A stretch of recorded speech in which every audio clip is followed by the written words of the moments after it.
And I can remind you again before Saturday if you'd like, just if you're like me, you probably got a lot of things going on.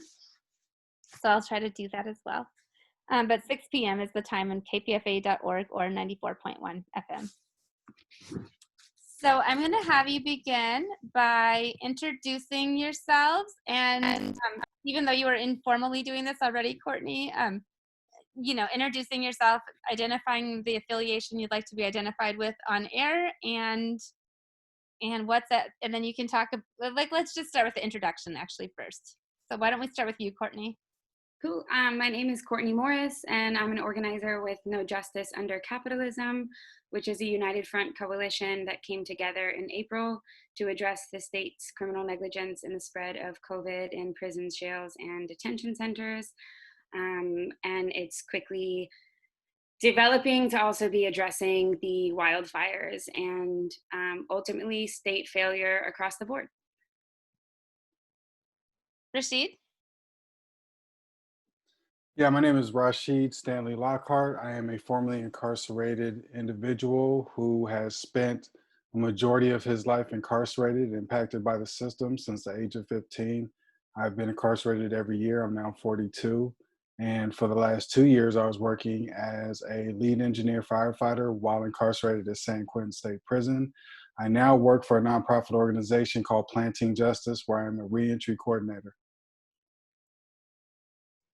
So I've been really surprised by the number of people who are unaware of the fact that the incarcerated population have been a major component to controlling California's wildfires. I'm surprised about kind of the lack of awareness around this, but I'm wondering if you could, maybe Rashid, we'll start with you for this, talk about that program and what you think people should know about it and what's at stake with it now. Well, one of the first things they should know is that us as incarcerated people, we want to be firefighters, right? We want to be fighting these fires that we're fighting, and we're not asking to abolish the system. We're asking for equality and opportunity. The incarcerated firefighting force makes up almost half of the firefighting force in the state of California.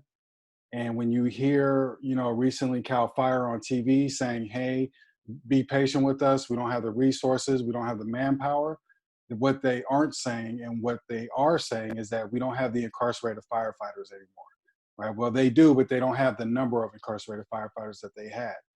And for us as incarcerated people, it's the opportunity to have a sense of purpose, to have camaraderie in a way that's unlike anything we've ever been a part of. And it gives us the opportunity to work outside of ourselves, if you will, right? And have an impact and feel like we are doing our part in giving back to society and the community at large while changing the face of not only who we are, but how the world sees us.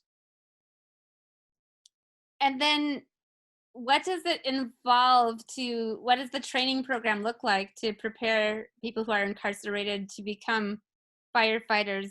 What kind of training do they have? What does it look like when they're working, when they're actively working on duty to assist in fighting fires? Well, it's the same exact training as a firefighter who's not incarcerated, right? We go through all the same exact, excuse me one second. Sorry, I've been talking all day.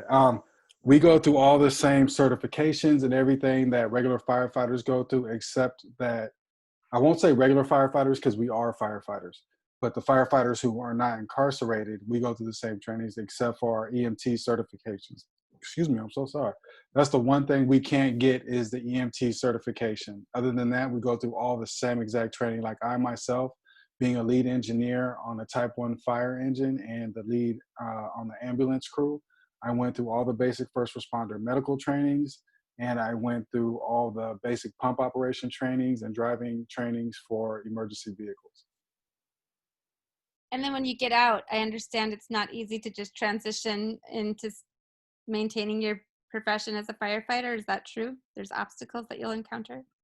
It's almost impossible. So what happens is with felonies on our records, we're barred from going into a lot of like municipal firefighting departments won't have us because they want EMT certified firefighters at their departments, which makes sense. It's not a knock on them as departments. It's state law, though, however, that bars us from getting an EMT license, which in return bars us from getting our or getting into a municipal fire department, which is like a city fire department.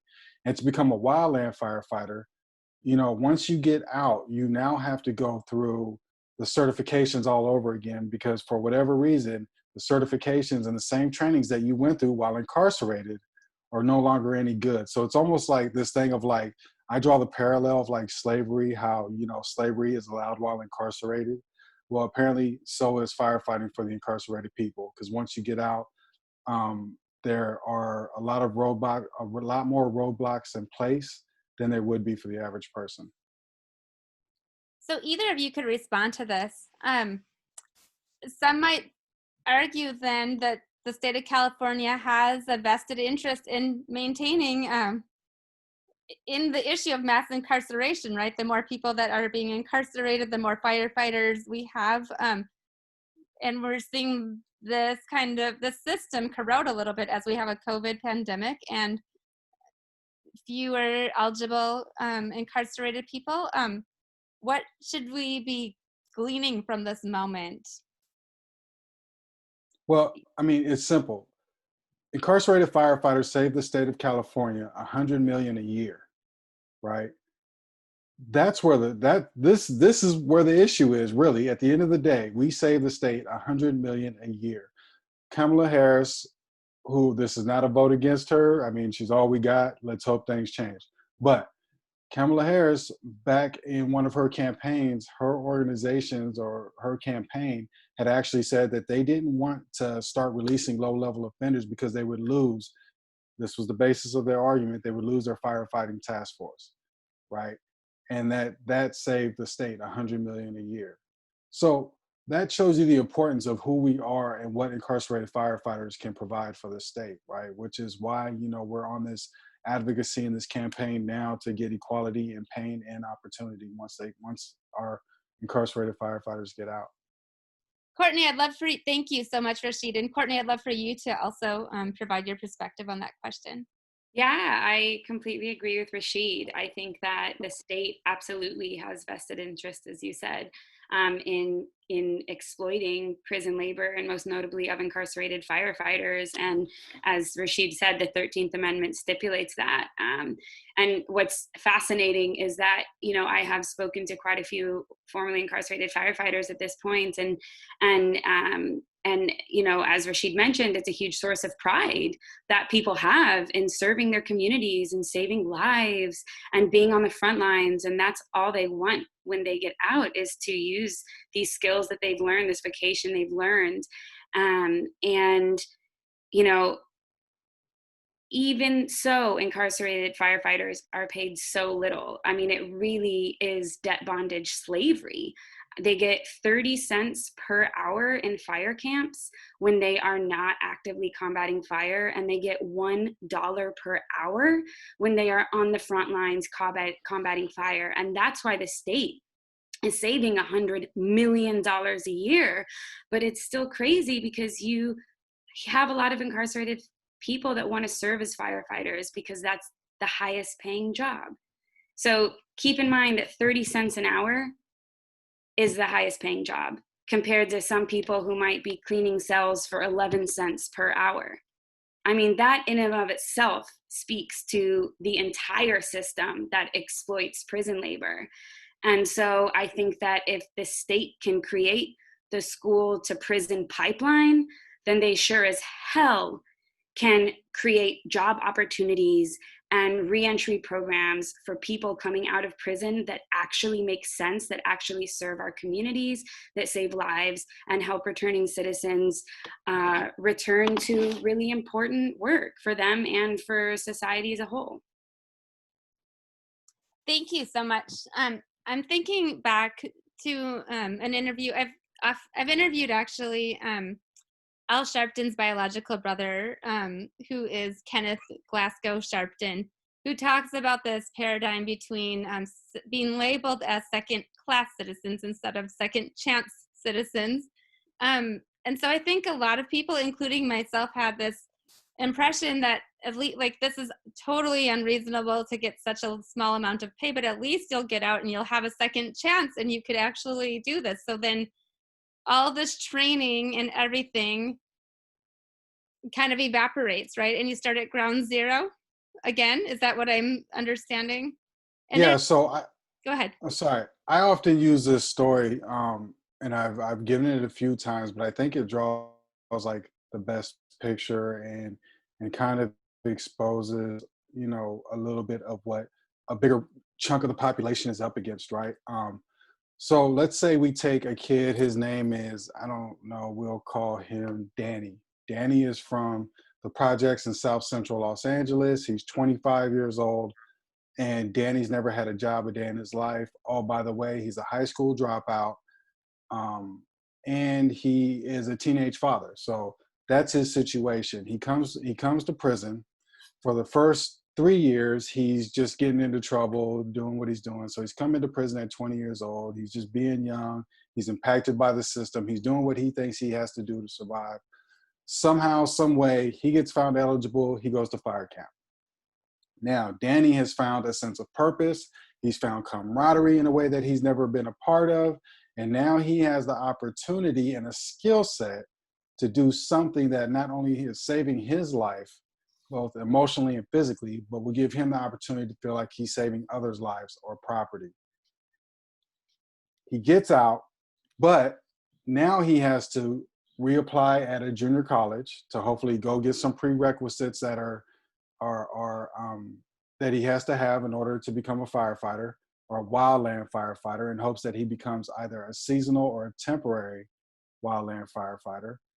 And he has to go back to all the harsh conditions in which he came from. But he didn't have time, right, while he was fighting their fires for $1 an hour to learn anything else except firefighting, right? Because he was basically isolated. There were no trades available to him while he was on his downtime.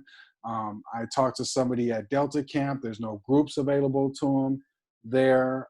So there's nothing for him to do other than be a mechanical firefighter out there on the front line, risking it all for $1 an hour. But you know what? He doesn't care. That's where he wants to be. So when he gets out, he's going to have this intention that, you know what? I want to continue doing this. But guess what? He's now in the high risk category of returning back to prison, because that door that he has to go through in order to become a firefighter is so far out ahead of him Mm-hmm. that the chances of him making it, I mean, right now, statistically, 70% of people coming out of incarceration are going back within the first year. Guess where he's at? He's at the top of that 70%, because the only thing he knows is this great skill set that they taught him that, oh yeah, by the way, he can't use immediately upon release. So the chances of him going back to prison are tremendous, which is why the state needs, you want to save money, there's your workforce right there. You're talking about you don't have the manpower because everybody got kicked out. Well, if you would have taken them and put them right into jobs, you wouldn't be having that same argument.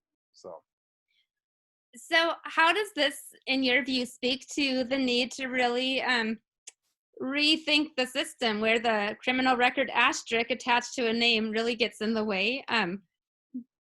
For me, it seems obvious, but I'm curious from both of your perspectives, how does this really amplify the need to re-examine the weight of this asterisk that gets attached to people's names who have, for one reason or another, been incarcerated? I'd love to hear either of your thoughts. Yeah, I think all roads lead to abolish. I think that's the only key here, is that we have to do away with the system. We have to do away with the system that the state has built to exploit people, that systemically incarcerates Black, Brown, Indigenous bodies. And the system can't be reformed. I think we're so heavily entrenched and indoctrinated in the system that not a lot of reform can be done at this point. We have to really knock it on its head and move forward and hold the state accountable, first and foremost. And until the system could be abolished, is there any efforts in place that you all know of to begin by removing the stigma or the weight of the criminal record asterisk or the felony asterisk that's attached to formerly incarcerated people's names. So, for example, we wouldn't be facing the fire crisis of this magnitude if we didn't have that obstacle. Yeah, even right now, Assemblywoman, I believe her name is Raise. Elise Reyes, is taking to the Senate floor a bill, AB 2147, that is looking to expunge the records of any incarcerated person that was firefighting. And that would open the doors for them to be able to go out and get these EMT licenses and pursue the career that we love. It still doesn't fix the problem in that we have to have something in place for these people as soon as they come out. And even going back to Danny, if he was at least making minimum wage working along the Cal Fire firefighters doing the same job that they're doing, he would have better opportunity once he got out, because he would have more resources available to him. Because if he was there for 2 years making minimum wage, he'd be able to save a good amount of money that would hopefully give him the cushion he needs to either go get some more certifications or to do whatever he needs to do. So I mean, this type of bill will help. I mean, it's a great step forward for the incarcerated firefighters. But at the end of the day, there needs to be something more in place that would transition the incarcerated firefighters right out into the workforce. Because why can't it feels like a slap in the face, right? Why isn't what we're doing now while incarcerated the same thing as the academy for those who are already out there in the workforce? Right? So it's like saying, oh yeah, we went out and we did all this work for you guys, but now it's negated and no good and we have to start all over. So, ultimately, abolishing the system is great, but we have to do something now to make these lives really matter. Repeat the bill for us, please. It is AB 2147. Yeah, and I think it'd be really interesting as well to really see who specifically is supporting this bill and who is not supporting this bill. I just had a conversation with somebody earlier who actually noted that the California Professional Firefighters Association, which is a huge union, has really been fighting against the passing of this bill. So I think that's a really big, important key information. And I think as we see, the conversation of defund police take to a national platform, and we talk about how much of city budgets they control and how much overtime they have and how incredibly powerful these police unions are. I think it's really important to look at those same things within the California Department of Corrections. We don't mention rehabilitation because it really is up to folks to self-rehabilitate inside, but I think looking at their power, their overtime, their really inflated budgets, and then looking as well at what unions are supporting, what these bills that are so important that we want to pass to give returning citizens opportunity, not just because they deserve it, but because we need them. We need them fighting fires. Climate change, has that these wildfires will be getting worse and worse every year. It really is a life or death situation. And so I think that it's so clear that this bill should pass, and it would be, I think, really interesting to investigate more who the adversaries of this bill really are and why. Rashid, as somebody who had some training in this area and some experience in this area, do you have any idea why what is the name of the union, Courtney? The firefighters? The California Professional Firefighters Association. Do you have any speculation about why this group would be in opposition to this bill, as somebody who was once probably working alongside of those folks? Well, somebody I was hoping was going to be on this call with us, she had actually quoted I don't know, don't hold me to it, a fire captain or somebody. It was somebody in the firefighting world that was making the argument of, why should they just get to go right in when I've had to work my way in? Well, here's the thing. We're working our way in too, right? Like, we've been to the academy. We've passed our PFTs, our firefighter ones, firefighter twos. We've done all that. We've gotten all the same accolades that you've gotten. Now we just, we want to continue doing this. And so if I had to nail it down to anything, I'd say it's the really old senior firefighters who need to just transition on, because I've worked mutual aid with other fire departments, and they are all younger in their 20s and 30s, and they're living their life and saving lives and property. And not one of them has ever said, man, we wouldn't welcome you to our firehouse. Right. So for me, it sounds like some group of old men who's sitting up somewhere, deciding who's God and who's not God. Group of old men, a group of old white men. Exactly. Old white men, Call it what it is. Yeah. who's sitting up there thinking they're gods and making these decisions, but it'd be interesting to see exactly what power they have over this vote. I Right. agree. Well, and it probably doesn't. They're not taking into account that you just had different entrance points and different obstacles that would have gotten in the way for perhaps of somebody who, in your example of Danny, didn't have just a clear path to the academy to begin with, right? They had to take Right. a different entry path. Right.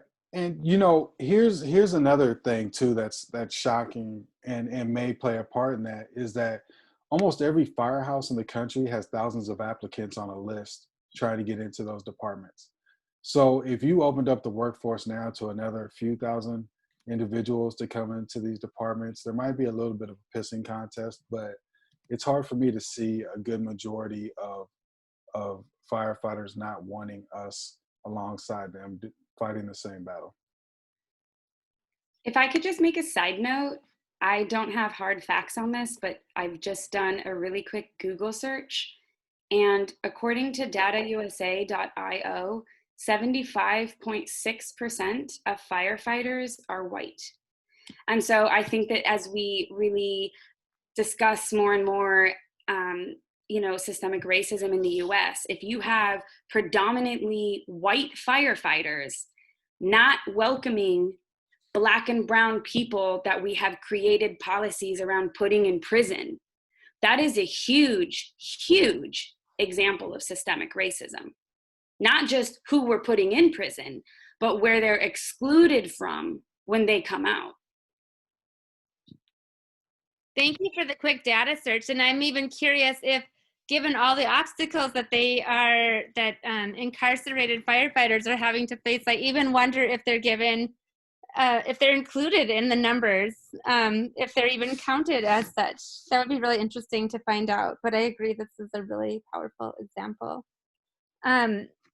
Before we go, I'd like to talk a little bit about solutions. And also, I'm going to tell you a couple of misconceptions that I've heard from people that, I challenged, but I'd rather have you have an opportunity to challenge. So first of all, when Governor, I apologize, when Governor Newsom talked about this population, the firefighting population being down because of the COVID pandemic, the language he uses and the language I mistakenly used earlier today is inmate population. And you talked about why it's important to use the word incarcerated as opposed to inmate. Would you like to talk about that for our listeners? Go ahead, Courtney. Yeah, so as Rashid pointed out earlier, in 2020, I think really the focus should always be on using people first language. So language that reminds us all that we're all human and that everybody faces different struggles and different obstacles in their life, but we are all human. And so rather than say inmate, which is the language of the state, and saying that we disagree with this system perpetuated by the state, we refuse to use the state's language. And inmate does nothing to humanize someone. People first language stipulates that you recognize they're a person. They are not an inmate, they are an incarcerated person. They're a person that's incarcerated. The same way that we don't say a disabled person anymore. You're a person with a disability. And so I think that's really important to keep in mind. And it's really been a big battle with the press. It's understandable that people use the language of inmate because we're indoctrinated socially with that language. So when our families, our peers, our educators, and our media have always used that language, it's only natural that that's the language we could use. But when we remember that all of these systems are working together, to have us think that these systems exist to protect us rather than to exploit people for capital gains. That it becomes really important once you realize that to really abandon the language of the state and to say, you know, if I don't believe in this state system, then I can't use state language. And Rashid, did you want to add on to that at all? Well, I mean, you know, it's a part of the oppression calling us inmates, right? And the reason why I wanted Courtney to go ahead and speak about it is because this is what we need. We need other people to take on this ideology to help out the incarcerated people, right? Because I could sit here all day long and say, "Hey, look at me, I'm human," right? But that does nothing. We need other people to be in the same mindset. And so, you know, we will continue to battle this type of oppression, and whether it's in words, whether it's in actions, but we'll do something. And it starts with each one of us having that mindset. Yeah, exactly. Language shapes mindset. So we change language, we could change our mindset. I can't commit to this for all press people, but I anchor the Saturday Evening News and I report heavily on this topic. So I can commit that me as a reporter, I will do my best. I mean, I am doing my best, but occasionally I slip, like earlier. So it is very important. So I'm on your side. I agree. I'm Well, gonna tell you. I'm gonna tell you something that is an incarcerated mindset that we always say. okay. Um, each one teach one, right? It takes one person to teach the next person to teach the next person. And if you're taking on the lesson, even if you do it one time, even if you slip up and you admonish yourself and catch yourself, that's going to have an impact on so many different people of like, oh, why did that just happen? And there you go. You'll be having an impact and you'll be a part of breaking this system. Yes, small things matter. I hope our listeners can take that away for Absolutely. sure. I also would like I'm embarrassed to even come forward with this topic and this comment that I heard, but I think we need to address it. So I heard a woman, actually she was a woman of color, and she was telling me, you know what, I'd love to be a firefighter. And I mentioned, did you know that people who are incarcerated are a major portion of the firefighters? And she had a really ignorant comment, and she said, oh, well, I don't know if I'd like to do it then. I would be unsafe. This is problematic for a number of reasons, but what message would you like people like this, what would you like people like this to understand who have this kind of preconceived notion about anybody who's incarcerated and what that would mean, particularly in the firefighting realm, but really in any realm? Well, I mean, it's easy. That's an ignorant point of view. That's not even about firefighting, right? That's something that person needs fixed within them. Um, you know, I once did a mutual aid with the Marin and Greenbrae fire departments where we had a structure fire at San Quentin at one of the houses. And from the time that we got the call, it took us 11 minutes to have that fire out. We were already sitting there taking off our turnouts. And when their fire department showed up, they said, are those incarcerated people? And their fire chief had to actually tell them, yeah, they are, and then proceeded to line them up and give them a lecture about how important response is and taking this job seriously and what the love of this job really looks like, right? And I say that to say that even those firefighters would have never had a clue who we were. I guarantee you that same person, if they were laying on their couch holding their chest, having a shortness of breath, isn't going to take the time to say, are you an incarcerated person or a formerly incarcerated person, right? So it's not about us as incarcerated people. It's about that person and whatever they're going through. And Rashid, I was always just so impressed by, I mean, the number of times you told me that you performed CPR on folks in 2017 alone. How many times was that? There were 20, almost like 23 to 28 people that passed inside of San Quentin. I did CPR on almost every one of them. But in the little over 2 years that I was there, I've done CPR almost 50 times, and most medical professionals won't even do CPR twice in their whole career. That's impressive. So we've been talking about a really heavy problem and the need to create change. In previous weeks, I've been talking heavily just about the COVID pandemic and how it really amplified the need to release people and rethink so many things. And now we have this other more complicated issue. I mean, something that just layers on the complication of We have fires across the state, unbreathable air. We're all on Right. house arrest in some ways. What are the action items, or what is kind of the hope that's at the end of this? What can people be doing to raise awareness, to take action, to try to fight for change around this? So I think one, we really need to be demanding mass releases and mass evacuations. It's really important to note that in the city of Vacaville, which is under forced evacuation, meaning that everybody has been forced to leave the town because of encroaching fires, the only people left are incarcerated people.